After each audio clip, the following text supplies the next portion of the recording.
منتخب احادیث کلمہ طیبہ ایمان۔ حدیث نمبر 16۔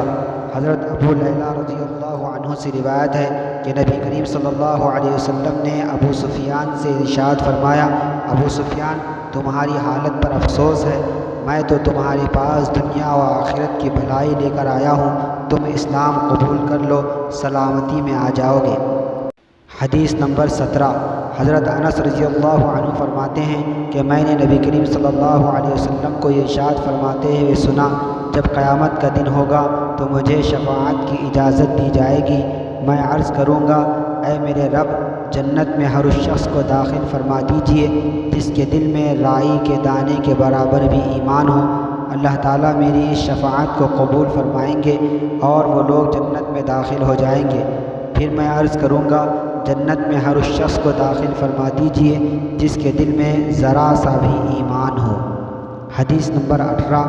حضرت ابو سعید خدری رضی اللہ عنہ سے روایت ہے کہ نبی کریم صلی اللہ علیہ وسلم نے ارشاد فرمایا، جب جنتی جنت میں اور دوزخی دوزخ میں داخل ہو چکے ہوں گے تو اللہ تعالیٰ ارشاد فرمائیں گے جس کے دل میں رائی کے دانے کے برابر بھی ایمان ہو اسے بھی دوزخ سے نکال لو۔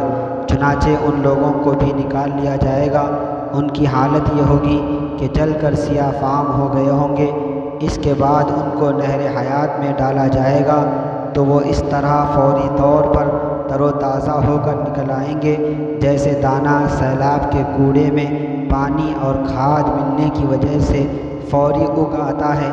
کبھی تم نے غور کیا ہے کہ وہ کیسا زرد بل کھایا ہوا نکلتا ہے۔ حدیث نمبر 19۔ حضرت ابو امامہ رضی اللہ عنہ سے روایت ہے کہ ایک شخص نے رسول اللہ صلی اللہ علیہ وسلم سے سوال کیا کہ ایمان کیا ہے؟ آپ صلی اللہ علیہ وسلم نے ارشاد فرمایا، جب تم کو اپنے اچھے عمل سے خوشی ہو اور اپنے برے کام پر رنج ہو تو تم مومن ہو۔ حدیث نمبر 20۔ حضرت عباس بن عبد المطلب رضی اللہ عنہ سے روایت ہے کہ انہوں نے رسول اللہ صلی اللہ علیہ وسلم کو ارشاد فرماتے ہوئے سنا، ایمان کا مزہ اس نے چکھا اور ایمان کی لذت اسے ملی جو اللہ تعالیٰ کو رب، اسلام کو دین اور محمد صلی اللہ علیہ وسلم کو رسول ماننے پر راضی ہو جائے۔ فائدہ مطلب یہ ہے کہ اللہ تعالیٰ کی بندگی اور اسلام کے مطابق عمل اور حضرت محمد صلی اللہ علیہ وسلم کی اطاعت اللہ تعالیٰ اور ان کے رسول اور اسلام کی محبت کے ساتھ ہو۔